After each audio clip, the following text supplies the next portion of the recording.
అందరికీ నమస్కారం.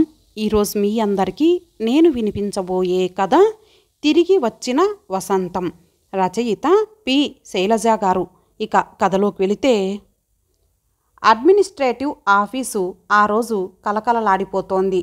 కొత్త ఎగ్జిక్యూటివ్ ఆఫీసర్ వస్తాడని ఆఫీసు స్టాఫ్ మెంబర్స్ అంతా కుతూహలంగా ఎదురుచూస్తున్నారు. 10 గంటలకు ఆఫీస్ ముందు ఒక కారు వచ్చి ఆగింది. అందులో నుండి కొత్త ఆఫీసర్ గారు దిగారు. ట్రాన్స్ఫర్ అయిపోయి వెళ్ళిపోయే పాత ఆఫీసరు ఛార్జీ ఇవ్వడానికి సిద్ధంగా ఉన్నాడు.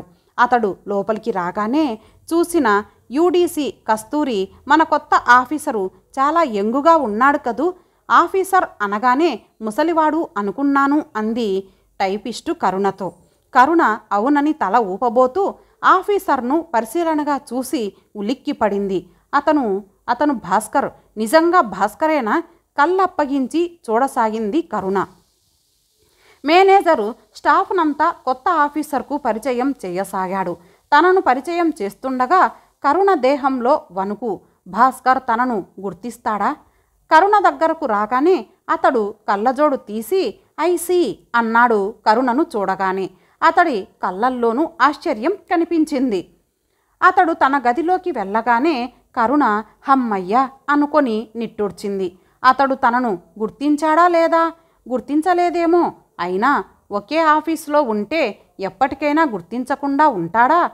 భాస్కర్ తన పై ఆఫీసర్గా వస్తాడని, తను ఇలా ఉద్యోగం చెయ్యాల్సి వస్తుందని కలలో కూడా ఊహించలేదు.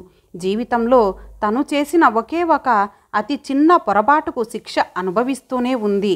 ఆ రోజంతా అన్యమనస్కంగానే గడిపింది. పాత ఆఫీసర్ వెళ్ళిపోతూ కొత్త ఆఫీసర్ వచ్చిన సందర్భంగా క్యాంటీన్లో పార్టీ ఉంది. పార్టీలో కూడా కరుణ అన్యమనస్కంగానే గడిపింది. పార్టీలో భాస్కర్ తన సబార్డినేట్స్ అనే భేదం లేకుండా అందరితో సరదాగా కలిసిపోయాడు. కరుణ అదోలా ఉండటాన్ని గమనించి, ఏమిటి కరుణ అదోలా ఉన్నావు అని అడిగింది కస్తూరి. తలనొప్పిగా ఉంది అంటూ సమాధానం చెప్పింది కరుణ. కరుణ కళ్ళ ముందు ఒక అందమైన ఊహ. తను భాస్కర్ను అతడు కోరిన రోజు పెళ్లి చేసుకొని ఉంటే ఈనాడు అతని భార్యగా తనకు ఎంత గౌరవం లభించి ఉండేది. కానీ తనకు అంత అదృష్టం లేదు. కాదు, తనే చేతులారా అదృష్టాన్ని కాలదన్నుకుందా? కానీ తన తప్పేం ఉంది? తన పరిస్థితుల్లో ఏ ఆడపిల్ల ఉండినా అలాగే చేసేది. పార్టీ అయిపోయే వరకు ముళ్ళ మీద ఉన్నట్లు గడిపి ఇంటికి వచ్చేసింది. ఆ రోజు కరుణ టైప్ చేసుకుంటూ ఉండగా అయ్యగారు పిలుస్తున్నారు అంటూ వచ్చాడు ప్యూను. తడబడుతూనే ఆఫీసర్ గదిలోకి అడుగుపెట్టింది. భాస్కర్ ఆమెను గమనించకుండానే ఆ రోజు డిస్పాచ్ చేయాల్సిన లెటర్స్ గూర్చి చెబుతూ, తప్పులు లేకుండా త్వరగా టైప్ చేసి మేనేజర్ గారికి ఇవ్వండి అన్నాడు. ఇందుకేనా పిలిపించింది? మామూలుగా ఈ విషయాలన్నీ మేనేజర్ గారే చూసుకుంటారు అనుకుంటూ తల ఊపి వెళ్ళబోతుండగా కరుణ అన్న భాస్కర్ పిలుపు విని మీట నొక్కినట్లు ఆగిపోయింది. కరుణ, నిన్ను ఈ స్థితిలో ఇలా చూస్తాననుకోలేదు. నన్ను కాదన్నందుకు నాకంటే అన్నిట్లో అధికుడైన వ్యక్తిని పెళ్లి చేసుకొని ఉంటావనుకున్నాను. అతడి మాటలకు చివ్వున వెనుతిరిగి చూసింది కరుణ. పెదవులు కోపంతో అదురుతున్నాయి. కళ్ళలో నీళ్లు తిరిగాయి. అది చూసి బాధపడుతున్నట్లుగా, కరుణ, నిన్ను అవమానించాలని నేను అలా అనలేదు. పేరు ముందు ఇంకా మిస్ అని ఉంది, అది చూసి అలా అడిగాను అన్నాడు. ఇది ఆఫీస్, పర్సనల్ విషయాలకు తావులేదు. నేను ఎలా ఉంటే మీకెందుకు? దయచేసి గతాన్ని తవ్వకండి అనేసి రివ్వున వెలుపలికి వచ్చేసింది. ఆమెను చూసిన కస్తూరి ఆశ్చర్యంగా, అదేమిటి, నీ మొహం అలా అయిపోయిందేమిటి? మన కొత్త ఆఫీసర్ ఏమైనా అన్నారా అని అడిగింది. లేదు, ఎలా ఉన్నాను అంటూ కళ్ళనీళ్లను బలవంతంగా ఆపుకుంది.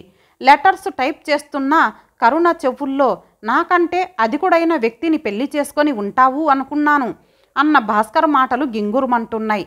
భాస్కర్ మగవాడు కాబట్టి తనను హేళన చేశాడు. మన దేశంలో మగవాడికి ఒక న్యాయం, ఆడదానికి ఒక న్యాయం. ఆడపిల్లకు పీటల వరకు వచ్చిన పెళ్లి ఆగిపోయినా, ఎవరినైనా తిరస్కరించినా జీవితాంతం కుమిలిపోతూ శిక్ష అనుభవించాలి. అదే మగవాడికైతే పీటల మీద పెళ్లి చెడిపోయినా, పెళ్లి మీద పెళ్లి చేసుకున్నా, పెళ్లి చూపుల పేరుతో ఎంతమంది ఆడపిల్లలను కాదన్నా అతనికి పెళ్ళవుతుంది. ఇంకా ఎన్ని తరాలు ఇలా పురుషాధిక్యతతో సాగాలి? లంచ్ అవర్లో కూడా కస్తూరితో సరిగా మాట్లాడలేదు. ఆఫీస్లో చేరాక కరుణకు కస్తూరి పరిచయమయ్యింది. కస్తూరికి పెళ్ళయ్యింది. 2 పిల్లలు ఉన్నారు. కరుణకు మంచి స్నేహితురాలు కస్తూరి ఒక్కటే. సాయంత్రం ఆఫీస్ అయ్యాక కరుణను బలవంతంగా తన ఇంటికి లాక్కు వెళ్ళిపోయింది కస్తూరి. చిన్న ఇల్లు, ముచ్చటైన సంసారం. కస్తూరి భర్త ఇంకా ఆఫీస్ నుండి రాలేదు. పిల్లలిద్దరూ స్కూల్ నుండి వచ్చి కాఫీ టిఫిన్ అయ్యాక ఆడుకోవడానికి వెళ్ళారు.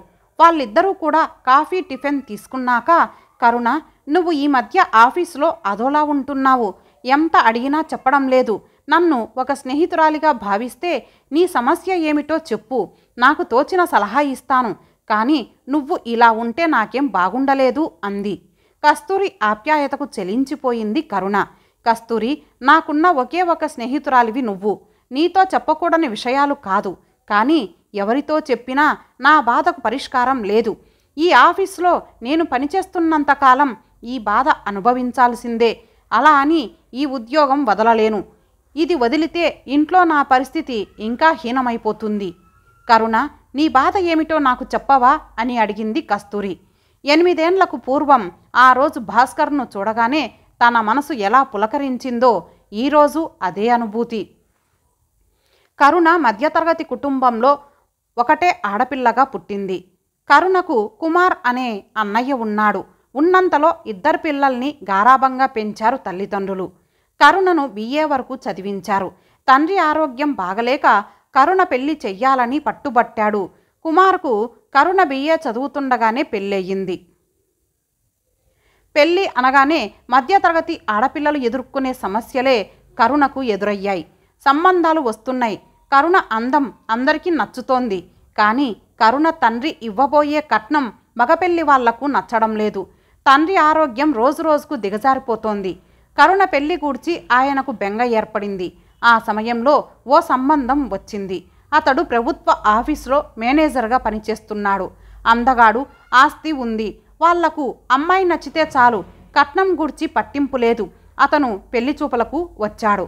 కరుణ, భాస్కర్లు పరస్పరం ఇష్టపడ్డారు. కట్నం పట్టింపు లేనందువలన పెళ్లి నిశ్చయమైపోయింది. కరుణ అదృష్టాన్ని అందరూ పొగిడారు. కరుణ వదిన శ్యామల కరుణను కాలు కింద పెట్టనివ్వనంత అపురూపంగా చూసేది. కరుణ భాస్కర్ గురించి కలల్లో తేలిపోయేది. ఆ సమయంలో పిడుగులాంటి వార్త. భాస్కర్ ప్రవర్తన మంచిది కాదని, అతడు స్త్రీలోలుడని వార్తలు తెలిసాయి.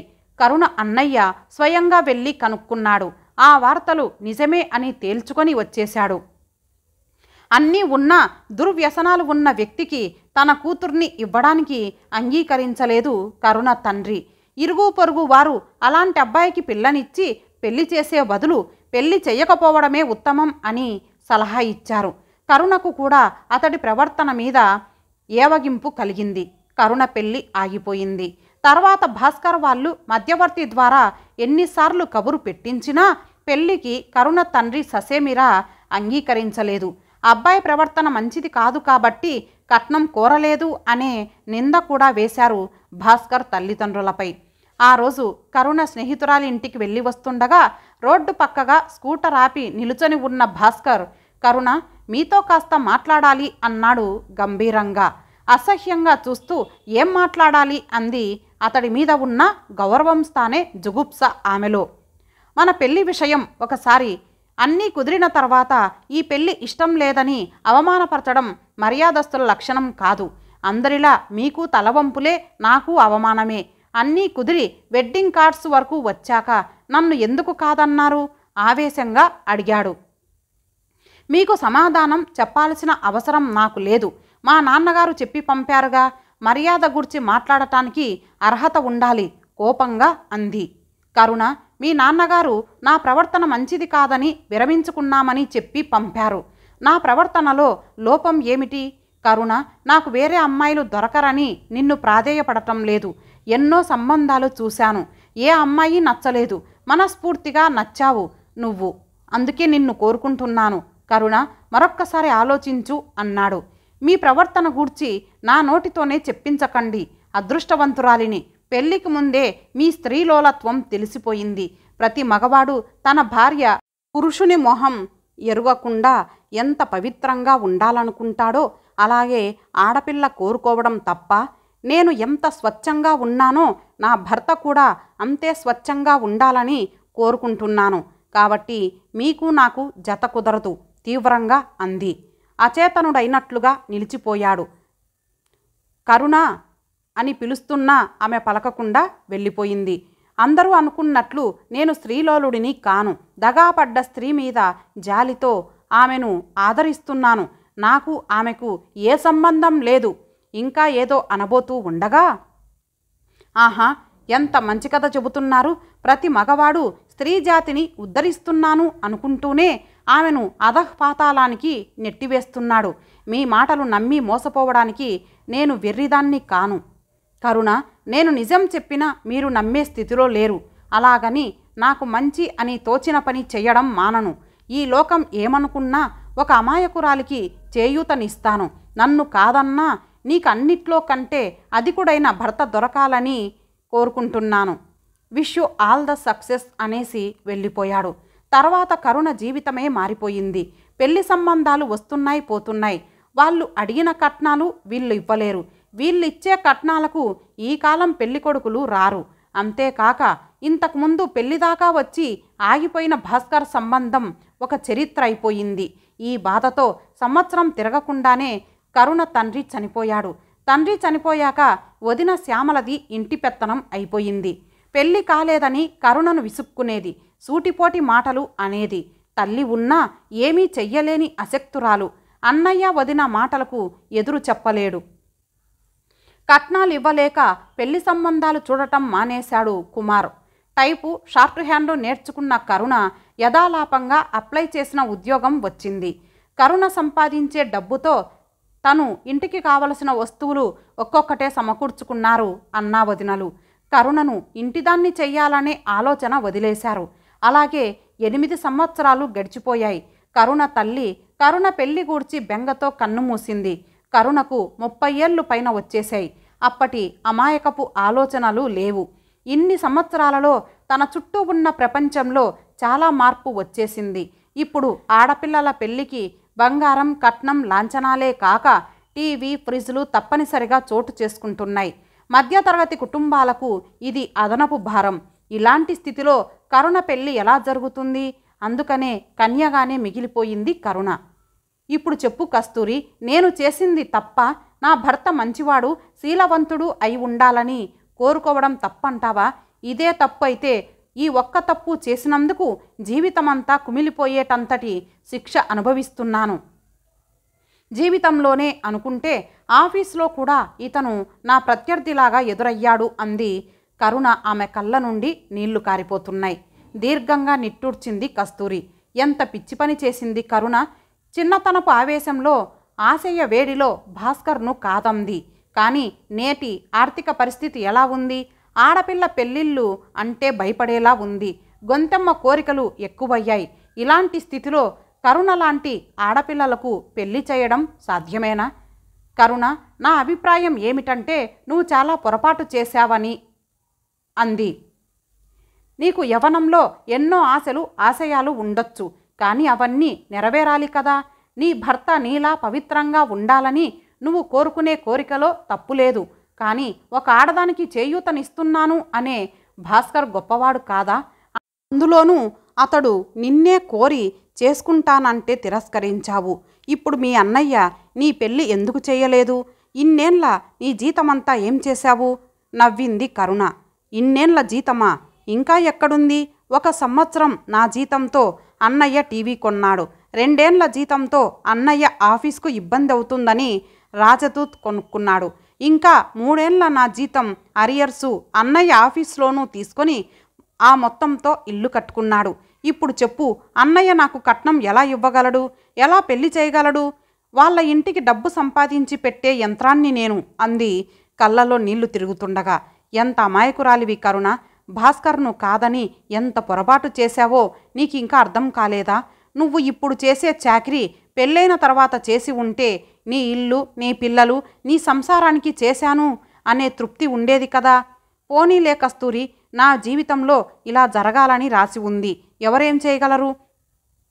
చాలా లేట్ అయిపోయింది. వదిన విసిరే విసుర్లు భరించడం కష్టం. ఇక వెళతాను అంటూ కస్తూరి వద్ద సెలవు తీసుకుంది. నిజమే, మన దేశంలో చాలామంది కర్మ సిద్ధాంతాన్ని నమ్ముతున్నందువలన నిశ్చింతగా బ్రతికేస్తున్నారు. లేకపోతే లాజికల్గా ఆలోచిస్తే దాదాపు 99% మనుషులకు మనశ్శాంతి ఉండదు. వెళ్ళిపోతున్న కరుణను చూస్తూ బాధగా అనుకుంది. కరుణ ఇంటికి వెళ్ళగానే అన్నయ్య కొడుకు మోహన్, అత్తయ్య, అమ్మ ఎదురింటికి వెళ్ళింది, నేను ట్యూషన్కి వెళ్తున్నాను, నువ్వు ఇంట్లో ఉంటావుగా అంటూ వెళ్ళిపోయాడు. ఎదురింట్లో వాళ్ళు అప్పుడప్పుడు వీసీఆర్ అద్దెకు తెచ్చి సినిమాలు వేసుకుంటూ ఉంటారు. అలా వేసినప్పుడల్లా శ్యామల కూతురు రాధ ఇద్దరూ వెళ్తారు. ఇప్పుడు కూడా అందుకే వెళ్ళింది శ్యామల. ఇంట్లోకి వెళ్ళగానే ఉస్సూరుమంది కరుణ ప్రాణం. ఇంట్లో ఎవరూ లేరు, తన గూర్చి పట్టించుకునే వాళ్ళు లేరు. అందరి దృష్టిలో తను ఒక యంత్రం. కొద్ది సంవత్సరాల క్రితం వరకు ఇంటికి రాగానే ఆత్మీయమైన తల్లి ఆప్యాయత, పలకరింపులైనా ఉండేవి. ఇప్పుడు అవి లేవు. తల్లి చనిపోయాక తను మరమనిషిలా అయిపోయింది. 32 వయసుకే తనను వయసు మళ్ళిన దానిలా చూస్తుంది వదిన. ఇక ముందు జీవితమంతా ఇంతేనా? ఇలా అన్నయ్య ఇంట్లో ఒక కుర్చీలాగానో సోఫాలాగానో ఉండాల్సిందేనా? ఆ రోజు భాస్కర్ను కాదనకుండా అన్నీ కుదిరిపోయిన ఆ పెళ్లి చేసుకొని ఉంటే ఇలా తనకు ఈ ఒంటరితనం ఉండేదా? తనకు పిల్లలు ఉండేవాళ్ళు. తనకు తోడుగా భాస్కర్ ఎంత మధురంగా ఉండేది జీవితం. తుల్లి పడ్డట్లుగా అయ్యింది. తనేమిటి ఇలా ఆలోచిస్తోంది? ఇన్నేళ్ల తర్వాత ఇలా? చ తనకు భాస్కర్ గూర్చి ఏమి తెలుసు? భాస్కర్కు పెళ్ళైపోయి ఉంటుంది, పిల్లలు కూడా ఉంటారు. మగవాడికి ఇన్నేళ్ల వరకు పెళ్లి కాకుండా ఉంటుందా? భాస్కర్ను గూర్చి ఆలోచిస్తూ ఉండిపోయింది. ఆఫీస్లో కూర్చున్నాడన్న మాటే కానీ భాస్కర్ మనసంతా చిరాకుగా ఉంది. 4 రోజులుగా కరుణ జ్వరమని లీవ్ లెటర్ పంపింది. ఆ రోజు నుండి కరుణను చూడాలనుకుంటున్నాడు. ఎలా చూడాలో తెలియక చిరాకు పెరిగిపోతోంది. ఈ మధ్య కాలంలో భాస్కర్, కరుణలు ఇద్దరికీ ఒకరి గూర్చి ఒకరికి పూర్తి వివరాలు తెలిసాయి. కరుణలాగే భాస్కర్ పెళ్లి చేసుకోలేదు. ఆఫీస్లో అందరికీ అతనంటే ఇష్టం ఏర్పడింది.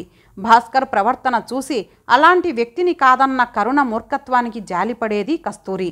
అదే మాట కరుణతో కూడా అంది. ఫైళ్ల మీద సంతకాల కోసం భాస్కర్ దగ్గరకు వచ్చిన కస్తూరితో కరుణకు ఎలా ఉందండి అని అడిగాడు. కరుణకు కస్తూరికి మంచి స్నేహమని అతనికి తెలుసు.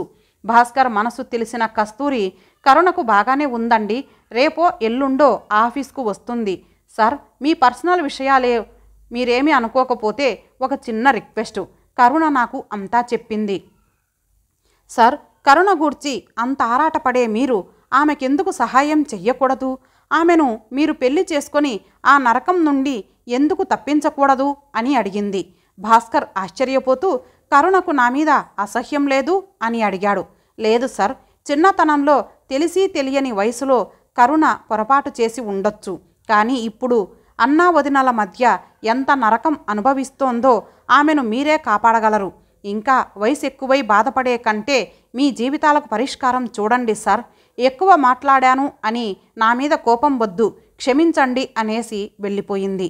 ఆలోచనలో పడ్డాడు భాస్కర్. 8 ఏళ్లకు పూర్వం తను కరుణను ఎంత ఇష్టపడ్డాడు. పెళ్ళి ఇక 15 రోజులు ఉంది. లగ్నపత్రికలు ఆర్డర్ ఇవ్వాలి అనుకుంటూ ఉండగా వాళ్ళ నుండి ఈ పెళ్లి నిలిపివేసుకుంటున్నట్లుగా కబురు వచ్చింది. తన ప్రవర్తన మంచిది కాదన్నారు. తాను అన్నపూర్ణకు చేయూతనిచ్చిన మాట నిజమే.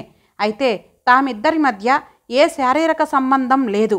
ప్రేమించిన మగవాడు మోసం చెయ్యగా పసివాడితో ఈ లోకంలో మిగిలిపోయిన ఆమె పసిబిడ్డతో సహా ఆత్మహత్య చేసుకోబోతున్న తరుణంలో తన కంటబడింది. ఆ రోజు ఆమెను ఆత్మహత్యా ప్రయత్నం నుండి కాపాడి వారిద్దరి పోషణ భారాన్ని వహిస్తానని మాట ఇచ్చాడు. అలాగే చేశాడు. ఇప్పుడు చేస్తున్నాడు. అన్నపూర్ణ కూడా టైలరింగు నేర్చుకొని చిన్న టైలరింగ్ షాప్ పెట్టుకుంది. గౌరవంగా జీవిస్తోంది. బాబు చదువు కోసం అప్పుడప్పుడు తాను డబ్బు సహాయం చేస్తుంటాడు. కానీ తామిద్దరి మధ్య ఇక ఏ సంబంధం లేదు. అయినా ఈ లోకం ఊరుకోదుగా. తనకు తోచిన సంబంధం అంటగట్టి తృప్తి పడింది. ఈ లోకం నిందలకు తను ఏ రోజు భయపడలేదు. తన భార్య తనను అర్థం చేసుకుంటే చాలు అనుకున్నాడు. కానీ అక్కడే గట్టి దెబ్బ తగిలింది. కరుణ కాదన్నాక పీటల వరకు వచ్చినట్లయిన పెళ్లి నిలిచిపోయాక తర్వాత పెళ్లి చేసుకోవాలి అనిపించలేదు. ఆ బెంగతోనే అమ్మా నాన్న కన్ను మూశారు. అలాగే ఇన్ని సంవత్సరాలు గడిపేశాడు. తన వయసు ఇప్పుడు 36 ఏండ్లు. ఒక్కోసారి ఒంటరితనంగా అనిపిస్తుంది.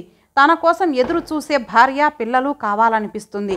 ఎటూ తోచక అయోమయంగా ఉన్న ఈ స్థితిలో కరుణ మరలా కనిపించడం, చిన్నప్పటి అహం పోయి మనసు ఎదగడం, కరుణకు ఇంకా పెళ్లి కాకపోవడం, కస్తూరి అన్నట్లు తను కరుణను ఎందుకు పెళ్లి చేసుకోకూడదు ఆలోచిస్తూ ఉండిపోయాడు. ఆ రోజుతో జ్వరం పూర్తిగా తగ్గిపోయింది. ఆ రోజే తలస్నానం చేసి కాస్త అన్నం తింది. మరునాడు ఆఫీస్కు వెళ్ళాలనుకుంది. జ్వరంతో ఉన్నా వదిన అనే మాటలు సూదుల్లా గుచ్చుకుంటున్నాయి కరుణకు. ఇలాంటి వాతావరణంలో ఎన్ని రోజులు ఎలా ఉండాలి? ఆలోచిస్తున్న కరుణ దగ్గరకు వచ్చి, మీ ఆఫీసర్ అట నిన్ను చూడటానికి వచ్చాడు, ముందు గదిలో కూర్చొని ఉన్నాడు అని చెప్పింది శ్యామల. ఆఫీసర్ అనగానే దిగ్గున లేచింది కరుణ. భాస్కర్ వచ్చాడా? ఎందుకు? కంగారుగా ముందు గదిలోకి వచ్చింది. ఆమెను చూసిన భాస్కర్ మనసు రెపరెపలాడింది. జ్వరం తగ్గిందా? ఎలా ఉంది కరుణ అని అడిగాడు. బాగానే ఉంది, రేపు ఆఫీస్కు రావాలనుకుంటున్నాను అంది. అలా ఒకసారి బయటకు వస్తావా? నీతో ఆఫీస్ విషయాలు మాట్లాడాలి అన్నాడు. ఒక్క క్షణం ఆశ్చర్యంగా చూసింది. ఏమనుకుందో. 5 నిమిషాల్లో వస్తాను ఉండండి అంటూ లోపలికి వెళ్ళి గబగబా చీర మార్చుకొని తల దువ్వుకొని, ఆఫీస్ విషయాలు మాట్లాడాలి, మా ఆఫీసర్ గారితో వెళ్తున్నాను, ఇప్పుడే వచ్చేస్తాను అని శ్యామలతో చెప్పి బయలుదేరింది. కారు అతడు డ్రైవ్ చేస్తుండగా అతని పక్కన కూర్చొని వెళ్ళడం ఎంతో థ్రిల్లింగుగా అనిపించింది కరుణకు. కరుణ, ఆఫీస్ విషయాలు మాట్లాడాలని కాదు, మన విషయం మాట్లాడాలనే పిలిచాను. మన విషయమా? అవును కరుణ, ఈ మధ్య నాకు ఇంట్లో ఒంటరిగా అనిపిస్తోంది. నా కోసం ఎదురు చూసే భార్య కావాలనిపిస్తోంది. నువ్వు పెళ్ళి వద్దన్నాక ఎవరినీ చేసుకోవాలని అనిపించలేదు. చెప్పు కరుణ, ఇప్పటికైనా నువ్వు నాకు తోడు కాగలవా? కరుణలో కూడా ఏదో ఉద్వేగం. ఎన్ని సంవత్సరాలు గడిచిపోయాయి. ఏనాడో అతని భార్య నవ్వాల్సింది. అయినా ఇన్నాళ్ళు ఎదురు చూసినట్లుగా ఎవరినీ పెళ్లి చేసుకోలేదు. అది తన అదృష్టం. అతడు అన్నట్లుగా ఇప్పటికైనా తామిద్దరూ ఒకటవుతే. చెప్పు కరుణ, నీకు నా మీద ఇంకా అనుమానమా? మీరంతా అనుకున్నట్టు నేను స్త్రీలోలుడిని కాదు కరుణ. అన్నపూర్ణకు నాకు మధ్య మీరు ఊహించేటంత నీచమైన సంబంధం లేదు. కేవలం ఆమెకు సహాయం చేస్తున్నాను. ముందు జీవితంలో కూడా చేస్తాను. మనిషిగా ఇంకొక మనిషికి సహాయం చేస్తే తప్పంటావా కరుణ? ఆడది కాబట్టి అన్నపూర్ణకు నాకు సంబంధం అంటగట్టింది ఈ లోకం. అదే ఒక మగవాడికి నేను చేయూతనిచ్చి ఉంటే విశాల హృదయుడు అనే బిరుదు ఇచ్చేది ఈ లోకం. చెప్పు కరుణ, ఒక మగవాడు చెడిపోయిన ఒక స్త్రీకి చేయూతనిస్తే వారి మధ్య శారీరక సంబంధం తప్పనిసరిగా ఉండాలా? ఆవేశంగా అడుగుతున్నాడు భాస్కర్. ప్లీజ్ ఆపండి. మీరు నాకు ఏ సంజాయిషీలు ఇవ్వక్కర్లేదు. అవన్నీ వినే స్థాయి ఎప్పుడో దాటిపోయాను. అంటే ఇంకా నా మీద అసహ్యమేనా? నన్ను నమ్మలేవా? కాదు, ఇప్పుడు మీ ముందు ఉన్న మీరూహించే కరుణ కాదు భాస్కర్. చిన్నతనంలో ఆవేశంలో ఆశయాల వేడిలో మిమ్మల్ని మూర్ఖంగా తిరస్కరించాను. ఇన్ని సంవత్సరాలలో ప్రపంచాన్ని గూర్చి చాలా తెలుసుకున్నాను. పైకి ఆప్యాయత నటిస్తూ లోపల విషం కుమ్మరించే చాలామంది మనుషుల కంటే మీరు ఎంతో మంచివారు. మీరు ఇంకా పెళ్లి చేసుకోకుండా ఉండటం నా అదృష్టం. అంతేకాదు, నా మీద మీకు ఇంకా అభిమానం ఉండటం, నేను అంత అవమానం చేసినా నన్ను క్షమించడం నా అదృష్టం కాదు. కరుణ సంతోషంతో ఉక్కిరిబిక్కిరవుతూ, అయితే పెళ్ళికి నువ్వు ఒప్పుకున్నట్లేనా అని అడిగాడు. నేను ఒప్పుకోవడం ఏమిటి? మీకు నాకు నిశ్చితార్థం జరిగిన రోజే మన పెళ్ళి స్వర్గంలో జరిగిపోయింది. ఇన్నేళ్ళు ఏదో అవాంతరం వచ్చి విడిపోయాము అంతే. నేనెంత అదృష్టవంతుడిని. ఆలస్యంగా అయినా అమృతం దొరికింది. కరుణ చెయ్యి పట్టుకున్నాడు. మౌనంగా అతని చేతిలో తన చేతిని ఉంచింది కరుణ. తన మూర్ఖత్వం వలన జీవితంలో అన్నీ పోగొట్టుకుంది అని బాధపడేది. ఆలస్యంగా అయినా తిరిగి తన జీవితంలో వసంతం ప్రవేశించింది అనుకుంది తృప్తిగా. ఇంతటితో ఈ కథ సమాప్తం. మరలా మరొక మంచి కథతో కలుద్దాం. అంతవరకు సెలవు. నమస్తే.